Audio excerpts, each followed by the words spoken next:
Welcome back. Welcome back. We are here for the brand new. I want to call it brand new. My mind is kind of blanking right now. We are here to review Black Widow, the latest Marvel film that has come out. This is actually the first Marvel film that has released since the pandemic started. Really, but before we get in, Meta, how you doing today? I'm doing pretty good, hanging out. Hot. Nah, it's definitely hot. Have you done any of the All-Star Game festivities? No, not really. Okay, cool. So I actually have been doing a lot of All-Star festivities. Did you know there was a shooting next to Coors Field? Not surprising. It was so you remember that shooting in Las Vegas? Mm-hmm. So there was supposed to the police stopped the Las Vegas style shooting at Coors Field, and it's just like crazy the world that we live in right now. That's just an occurrence that happens like every day, and it's like, oh, another potential shooting stopped. Okay, Yeah. all right. So let me read the Black Widow synopsis. Natasha Romanoff, aka Black Widow, confronts the darker parts of her ledger when a dangerous conspiracy with ties to her past arises. Pursued by a force that will stop at nothing to bring her down, Natasha must deal with her history as a spy and the broken relationships left in her wake long before she became an Avenger. So so overall, a few of the cast, Scarlett Johansson as Black Widow. Of course, we had Florence Pugh as Yelena Belova, which is Black Widow's sister. We also have Rachel Weisz as Milena Volchov. We have David Harbour from Stranger Things as Alexei Strozhanov. We have yep, that's basically about it. That's the main cast, really. So before we really dive in, Morgan, do you think we are actually back at the movies? Probably we're close. I mean, it didn't feel like a traditional like Marvel rollout with like tons of people. It was still a pretty small theater, not a lot of people. So I don't think we're fully back, but I think we're close to being back. Okay, yeah, no, for sure. So Black Widow sets pandemic record with 80 million at domestic box office and 60 million on Disney Plus.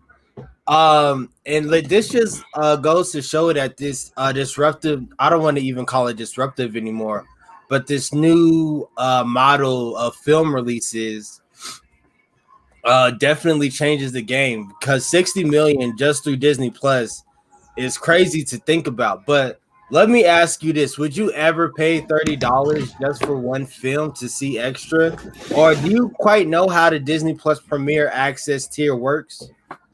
I don't know how it works. I wouldn't pay for it, especially not for one film. Maybe I would pay for it if it was like their whole film catalog for like the year. Like you got access to each film as it comes along. Because do you just pay extra every month for Premiere or? I think you do have to pay extra every month for a Premiere. Yeah, see, Like it's not a one-time thing. It's like you pay your Disney Plus subscription and then you have paid a 30 for Disney Plus Premiere Access. see, I wouldn't do that. Yeah, well, it seems like people did though, and I don't think I would do it just because I really enjoy the feel of being in a movie theater again. I saw the first movie back I saw was Spiral, and then I saw Fast and the Furious, Fast 9, and then I'm back to seeing Black Widow, and it's just like, and I've done the like premieres at home with like Mortal Kombat, Snyder Cut, Wonder Woman, and it's just like the atmosphere that a film had, that a movie theater has, like you really just can't beat that. I mean, yeah. Like I enjoyed watching I wouldn't want to see Snyder Cut in theaters just because it's so long. Right. I enjoyed watching Wonder Woman. It was nice. You could stop if you wanted to, but like being at the movie theater, I think is just fun enough. Yeah, no, for sure. So this is like we mentioned earlier, it is the largest domestic box office opening since the COVID-19 pandemic began. And it's in addition to bringing in more than 60 million on Disney Plus for premiere access. So do you see this type of duality in the upcoming months and years when it comes to the theatrical releases and at home releases at the same time? I think once we get fully back, they might hone it in. It depends on how much they want to do with Disney Plus and Disney Plus Premium compared to like in theaters. If they want to still control the theater market, they would probably get rid of it on Premiere or only do it for like side movies like they might release like Black Widow and Ant-Man on Premiere, but then Spider-Man and like the next Avengers movie isn't going to be on Premiere. Yeah, and speaking of the next Avengers movie, it's going to be looking completely different than Avengers in the past just because the Avengers team has changed so much. Well, yeah. And it looks like they're setting up for the young Avengers, which I'm excited about. Yeah, and they've been setting the seeds for the young Avengers since I want to say since Ant-Man, and of course with the Fox purchase, hopefully we're going to get a Fantastic Four film out of this as well. We will. It's going to take a while though. But when it comes to how okay, before I ask this next question, before we tackle this next question, when you initially heard about Black Widow, how did you feel just about that Black Widow was having a film? How did you feel about it in general? Honestly, I felt like it was so late. Like, why are we getting it now? She's already like dead in the MCU. Right. And this just seems like a way to bring her back just for like one last go around with ScarJo. But like, what are we really doing here? Like, I kept thinking that the whole movie. Like, what are we really doing here? Why are we actually learning about this if we know nothing comes of this? Well, I think what this movie's purpose was, it was to show us what she was doing while she was on the run after Civil War. And we saw how and so when the events in Endgame happens, when she's taking control and she's the head, like we see how she got the courage and how she just got the skill set. She already had the skill set, but how her truly manifested into being a leader really shows, and it's on display during this film.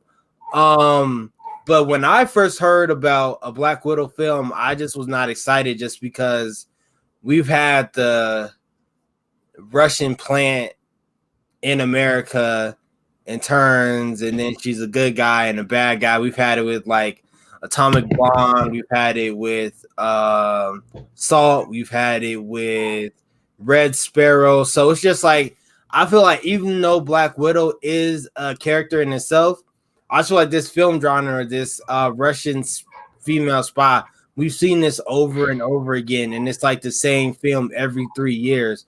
But I will say that Black Widow really, because I've seen, I don't know about you, but I've seen like Salt, Atomic Blonde, Red Sparrow.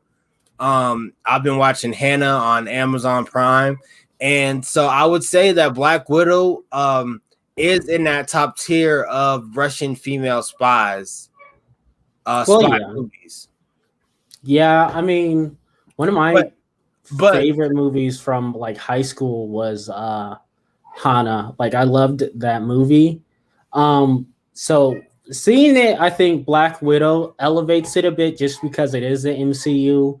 So they have a bit more like push and give. They can give like powers, they can blow things up, they can use technology that wouldn't be as realistic as the other movies get. Right. No, and even still, I would just like, because even with this Black Widow film, there were not a lot of super powered people. If anything, there was just one super powered human, and even that person was very depowered, and we saw that throughout the movie. We're gonna explain on that later. But so we're going to tackle this question: why did it take so long to make a Black Widow look at the opinions of Marvel CEO on female superheroes. So, in case you know, first reactions to Black Widow, and this is from Collider.com. First reactions to Black Widow have praised the film, but a reoccurring note that is it feels like the film should have come out years ago, like what you said, Morgan. After all, this is a prequel, and the character died in Avengers Endgame. There's really nowhere else for Natasha Romanoff's story to go except for the past. And it's bizarre. It took until 2021 or even 2020, when the film was first scheduled, for her to get a solo movie. The MCU introduced Black Widow in 2010's Iron Man 2, but she really made a splash in 2012's The Avenger, where it seemed like a solo movie was an inevitability. And then the fans waited and waited some more. Marvel Studios head Kevin Feige was reportedly asked about when a Black Widow movie would come along. It took until 2014 for Marvel to say they were even considering a spinoff. Even in 2016, you were getting wishy-washy statements like Feige saying Marvel was creatively and emotionally committed to a Black Widow spinoff. So what changed? What happened after 2016? It's the dissolution of Marvel Studios Creative Committee in 2015. Up until then, movies produced by the Marvel were overseen by the head of Marvel Entertainment CEO Ike Perlmutter in September 2015. Feige was able to work out a restructuring that gave him the creative freedom to report directly to Disney Studios chief Alan Horn.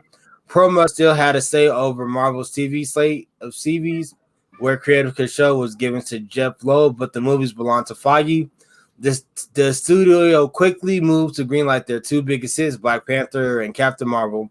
And by 2018, the Black Widow movie had a writer, with the studio hiring Kate Shortland to direct in mid-2018. If you look at the Marvel machine as a bunch of moving parts and various projects that need attention, a 2018 start for Black Widow is probably the best they can do, considering all the other movies and were various stages of production. So basically, I believe we spoke about this before about a year or so ago, but when it comes to the MCU and just the Marvel Cinematic Universe, of course, like those first movies with like Iron Man, Thor, Captain America, even Guardians of the Galaxy, we truly didn't get diversity until Kevin Feige separated away from Ike Perlmutter. And now we're seeing like the fruits of that breakaway, and we're getting films like Black Panther, Captain Marvel, Black Widow, and now even the Eternals. And just we're seeing how Kevin Feige has placed a priority on diversity. Not to say that everything is like perfect and all is well in Marvel, but yeah, it seems like really now this next phase is really diversity is like a core fixture of the Marvel universe. Yeah, and it's going to be interesting to see how they use this newfound freedom more, leaning into these franchises and these characters that they have access to, that they can get into, while also trying to keep like that traditional Marvel core. Right. No, for sure. And when you talk about the Marvel core, what do you mean?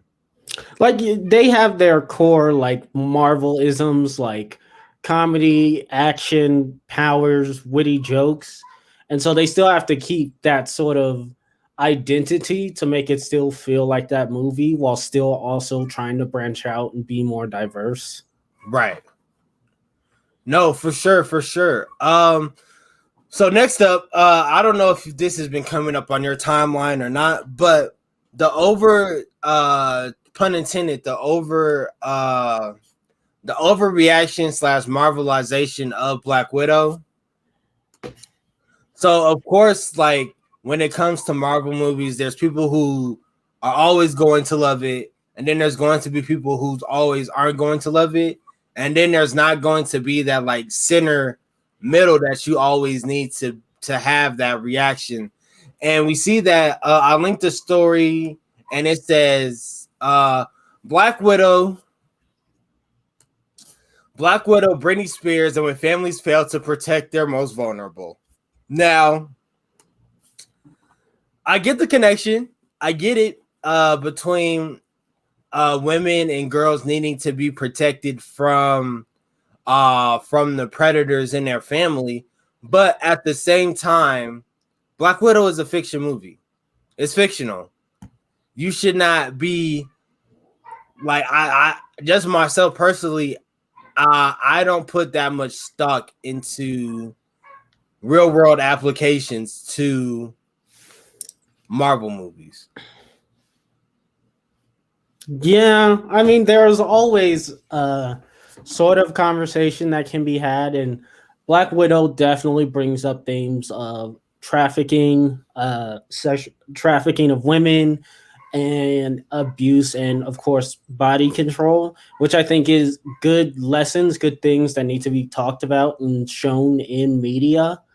But the problem with this being a Marvel film is while it's bringing up these great like topics, it doesn't really explore them or the context around them, and so it's sort of just bringing up things and pointing it out and then just running away and like Right. deflecting with humor. Right. And it's like not even deflecting with humor. It's just like Marvel movies, they aren't there to educate you on the issues like human trafficking. They can if there's really one big critique that I have with Marvel films is that they try to tackle these big issues, but there's just not, I don't want to say there's not enough time, but they just don't, it's not a priority for them to truly tackle it. They just bring it up and then it's like brush to the wayside, good guys versus the bad guys. And I just feel like Black Widow should not be the film that you self-analyze the world around you and say, hey, this Black Widow is directly connected to Britney Spears and how we need to protect women and our most vulnerable and making sure that they're making sure that their voices are heard. So that is just where I'm at with it.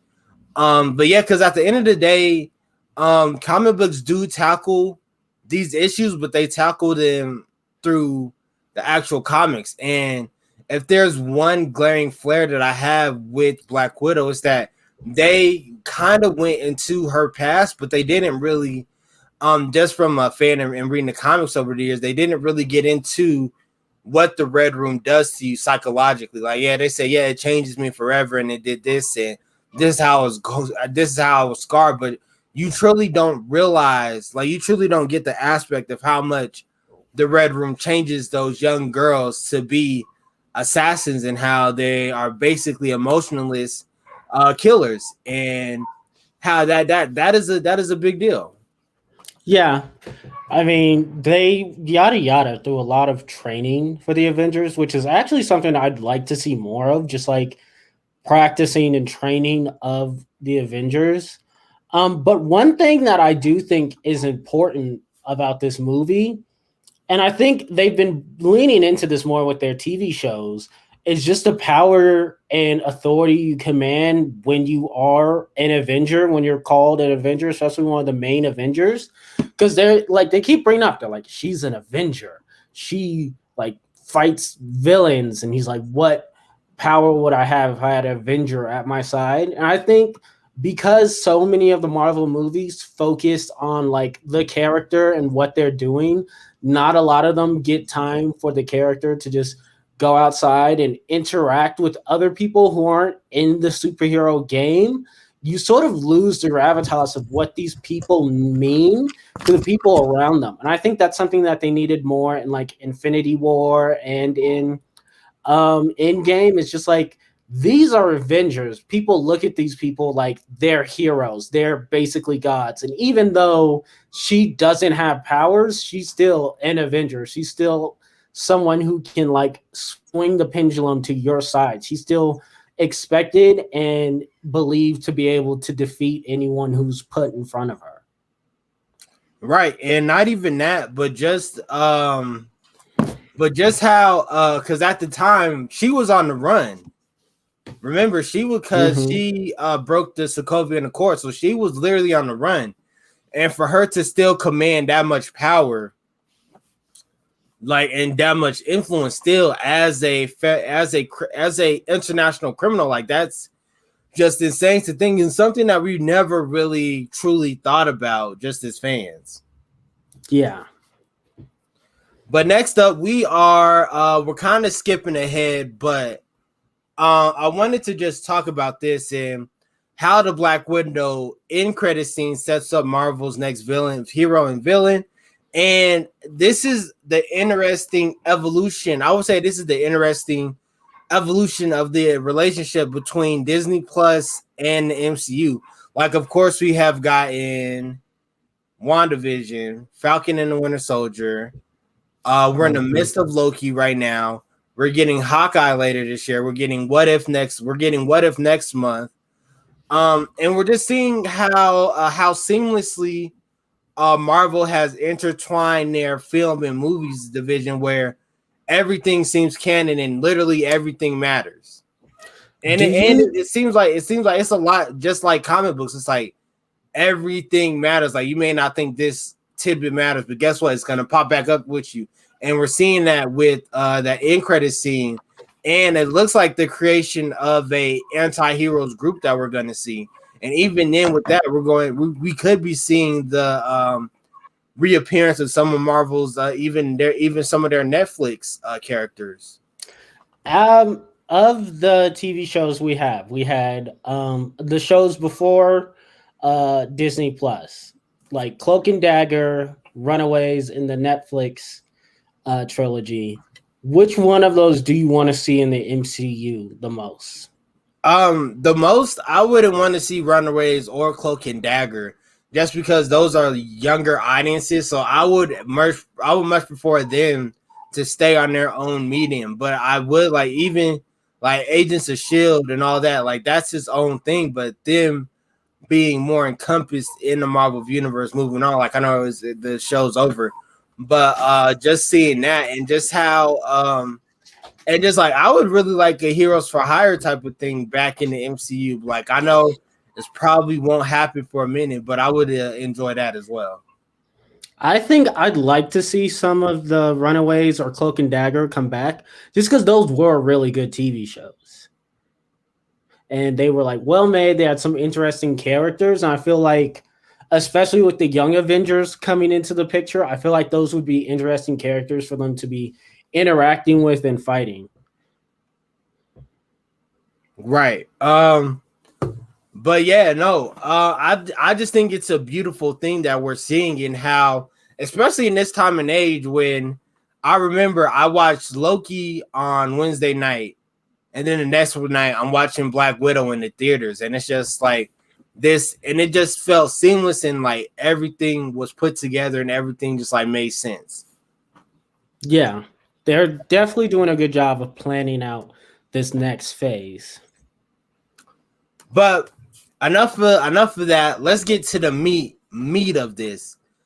How'd you feel about the film? Give the film breakdown. Don't give your rating yet. Just give the film breakdown and how you felt about it.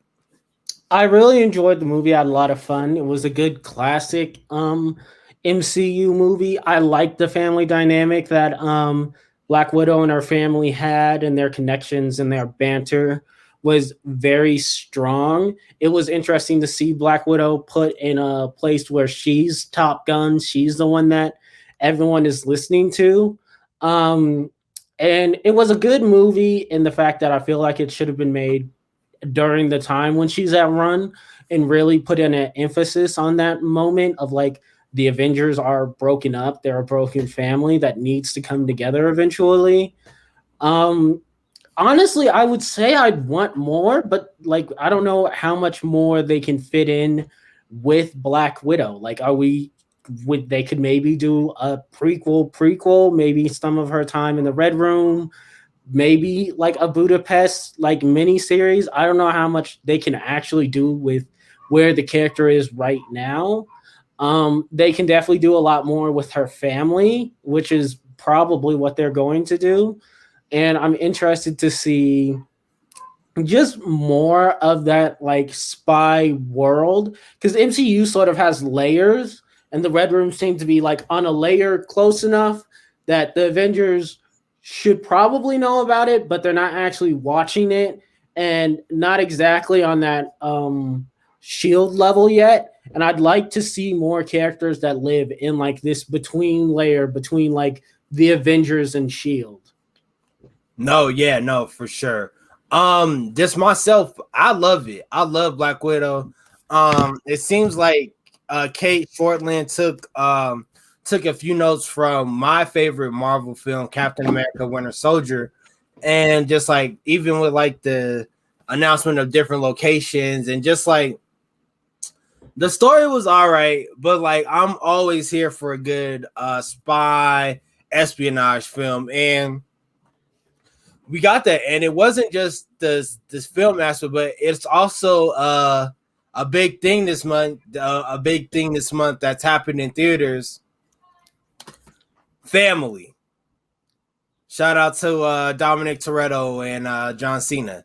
But so yeah, and it's interesting how just like not to compare the two movies, but they're the two blockbusters that came out, and just how F9 uses family and how Black Widow uses family, and it's all like a discovery type of thing, and how you need to and how each character needs to move, and how especially just like Black Widow and how she needed to and how just like Natasha needed to work through her issues with her family to be that to be the person who was basically running the Avengers during Endgame, even during the blip when half the world disappeared. And we're seeing that now, and it's just like we see how her actions have a ripple effect on the rest of the Marvel universe. And even in the after credits you see, and we're seeing even how her overall influence on the world and just like what she did. And we're going to see her, it's kind of like a lasting legacy that Black Widow is always going to have. Like there's always going to be like the Tony Starks, the Steve Rogers, but I would say Black Widow she's the third. She casts the biggest, I don't want to say the biggest shadow, but she also has her own shadow that different characters have to live through.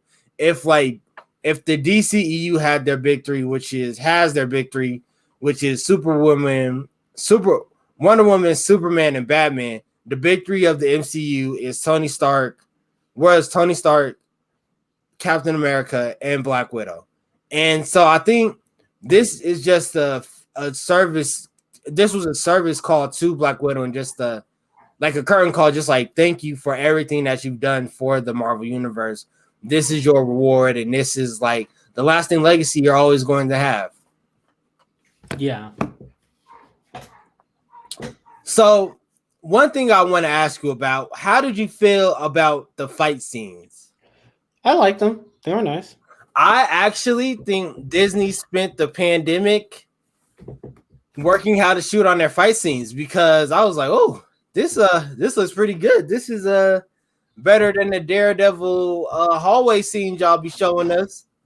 But I like it. I loved it. It was really fun. I would say this movie is my top 5 Marvel films with fighting in it. Wait, that doesn't make sense.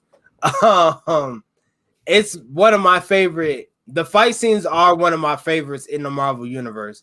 Even when this is kind of a spoiler, when Natasha was getting whooped by those Black Widows, and I was like, yo, she may die for real. Like I don't know how she gonna make it to Endgame. She may not make it. These widows got her. But yeah, no, it was very interesting to see. But the big thing that I mentioned to you about, we saw this in theaters together. You know it, I know it. Let's talk about it. The third act. Yeah. It was terrible. What? It was fine. It was, from a visual aspect, it was horrible. For a film franchise, for a franchise that makes $1 billion a year, that third scene was unacceptable. What scene? Okay, let's just go to the last 30 minutes of the film. When they're falling down? When they're falling out of the hair carrier. You have explosions everywhere. It just looked cheap, and it looked like it was kind of like a disservice. Like, we've seen Marvel do good work when it comes to special effects, but this one, they really phoned it in. And you can see like there was one point when the younger Black Widow was jumping off of a part of the air fortress to the ground, and there's like the fake explosion behind her, and I was like, all right, like y'all ain't gonna keep doing this to me. Like this is how y'all feel. Like I just felt like it was lazy and it was tacky, and it took away from the importance of everything that was happening on the screen. It went from me trying to be involved with the story, like, okay, how are they going to defeat Draco? How's everything gonna happen? Oh, they really about to do it, and then it's like, this helicarrier is falling. Okay, wow, that looked like a fake explosion. Wow, this also looked cheap. Wow, it looks like I could see some of the strings they were hanging in the air on. And it's just like, to me, I was just like, it was probably like the worst third act I've ever seen in a Marvel film. I thought it looked fine. But that's because you haven't really taken Marvel to task yet. I'm usually fine with what they're doing. You see, and I think that's the problem. Fine is always going to be fine if you think it's fine, but in order to challenge, in order to grow, you're always going to have to challenge yourself. And if you're not doing that, then that's the issue.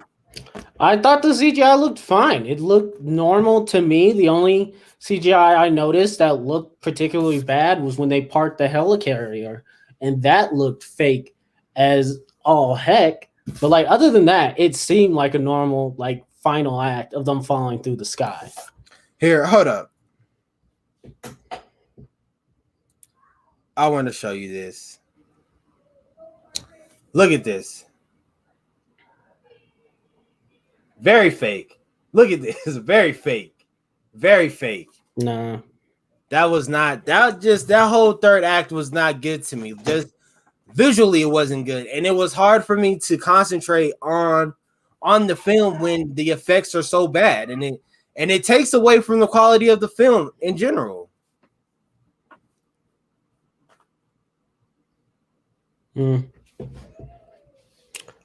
Moving on to what Taskmaster. How did you feel about how they changed and sort of did Taskmaster? So me personally, I like their spin on Taskmaster. I didn't have an issue with it. I could see, and then here's the thing with Taskmaster, like it's just the suit. Anybody can be Taskmaster. And I think that's kind of what Marvel's going with. And it's just like, hey, anybody can be Taskmaster under the suit. It's really just like it's the eyes and everything. And it's just like, I get why, like, because I was seeing online, like, people were just like, oh, this is fake. We need Chris Masters to do this, and that. Like, it could only be done this way. There's just one person that was like, oh, Taskmaster is not it. But I had absolutely no problem with Taskmaster in the film. I think it was fresh. I thought it was new. And I thought in this vein of the MCU, it makes complete sense. Like, in this era that we're in, and even just like general in the world, why would Taskmaster just be a random white guy? And it's like, no, just like that just literally just, if you're looking at the population of the world, it just wouldn't make sense. So of course it would be I don't even want to call her a person of color, but just like a person who's not a male, like that just makes sense. Well, I think for me, when it comes to thinking about what they did with the Taskmaster, one, I feel like it's a character that they can grow with. And two, right. I think people sort of immediately jump to like where the comics are when they're thinking about the MCU. And you got to think about it like literally speaking. In this world, in the MCU, they honestly haven't had superheroes for all that long. They've had them for like maybe like we're still in the first generation of superheroes in the MCU. Like Tony Stark's daughter's like only 5. There's not that many young heroes walking around. And so it makes sense that if someone like a late stage superhero or fighter like the Taskmasters running around, they have to be connected to someone of the MCU, someone who would have the technology and training to create a superhero. And so, if we're going with that logic, the two people who could have made someone like that would be Shield or the Red Room, who made Black Widow, who is basically just a different version of the Taskmaster. Like, she uses a lot of the same skills, she just doesn't copy other people's moves. So it made sense that, yeah, of course, it's going to be. You also have to think with this Taskmaster, she's been exposed to other fighting styles, but she hasn't faced a lot of other superheroes yet. So Black Widow was really her, as far as we know, Black Widow was truly her first test against a superhero. And so like she hasn't come across like a Captain America or even like a Winter Soldier or even like a Incredible Hulk. Like she hasn't come across those type of heroes yet. So we don't know how she's going to react. But I think it was done in a great service, and it makes complete sense because you don't want Taskmaster to be some older person. Of course, it should be a younger person, so that just like speaking in the MCU, like you want Taskmaster to be a reoccurring character that outlasts, that I don't want to say outlasts, but just like is here for a while. And so like in the comics, Taskmaster just always like comes up and he's always there. So I am sure they want that in their films as well. And if there's one thing I will say, whenever Taskmaster was on the screen, I felt there was always a 30% chance that I felt whoever was against Taskmaster was going to lose. Well, you felt like you felt the power of Taskmaster. And also it just seemed like Taskmaster was sort of like a massive like nostalgia callback character. Like you'd see her do her moves and you're like, oh, she did that. She learned that from like when they were fighting in Civil War, or she learned that from Endgame. And so she's really a character that can be used to call back to other characters. And so I'm really excited to see how they use that power going forward. Like when Taskmaster's facing up against people like Black Panther or even just Bucky, and it's just like, oh, he just did your man's move. How you feel about that? Like, right. I feel like that's going to be something that it's going to be very interesting moving forward. No, for sure. So let's just let's keep it moving. Film rating. So overall, what would you give this film? 8 out of 10. Okay, I will give it a 6.5 out of 10. That third act really turned me off all the way. So I'm giving it 6.5. Morgan's giving it 8 out of 10. So next up is predictions for, let's start off. Predictions for the Hawkeye series. Of course, we're not going to spoil too much. In credit scenes, it pointed towards Clint Barton. But yeah, so how do you think that is going to tie into the Hawkeye series? I think we're definitely seeing Black Widow's sister showing up. I wouldn't be surprised if Taskmaster also shows up in the Hawkeye series. I think they're trying to hype because it's Hawkeye. Hawkeye is not that big of a character. Like he's sort of the joke of the Avengers, even after like Black Widow. So I feel like they're trying to beef up this Hawkeye series because with the TV series so far, they've had so much success and they've been able to do so much with them. Like you had the intrigue of Wanda and Vision. You had the social commentary of Falcon and the Winter Soldier. You had, and now with Loki, you have like the mystery of like the TVA. And so they're trying to really find a hook for Hawkeye because, yeah, we saw him like murder a bunch of people and then go on the run. But what actually is going to bring me in to watch this Hawkeye show? And so I think they're trying to do that, build up Hawkeye to the level of like Loki or of WandaVision. Yeah, and I also think there's this saying I've heard a lot of people say it, how like every Marvel film is just prepping you for that next film. And I necessarily believe in Black Widow, it wasn't like that until that last credit scene. Like that's literally the only time when I was like, okay, we know something else is going to come from this. But yeah, no, I think the Hawkeye series, like just me personally, my personal experience, my personal thoughts is that Disney Plus and Marvel haven't missed once.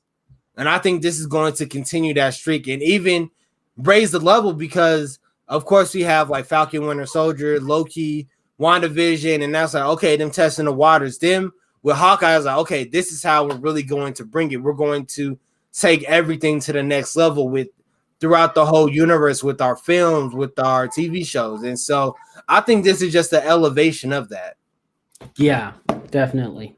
Yep. I also believe that I hope Kate Bishop, she plays a big role because I know she's going to be in the show. I would like her to truly take on this Hawkeye role and for her to blossom as well. Again, we're seeing just the importance of women in the Marvel universe are. Yeah. And just lastly, Marvel What Ifs. How are you feeling about that? I'm excited.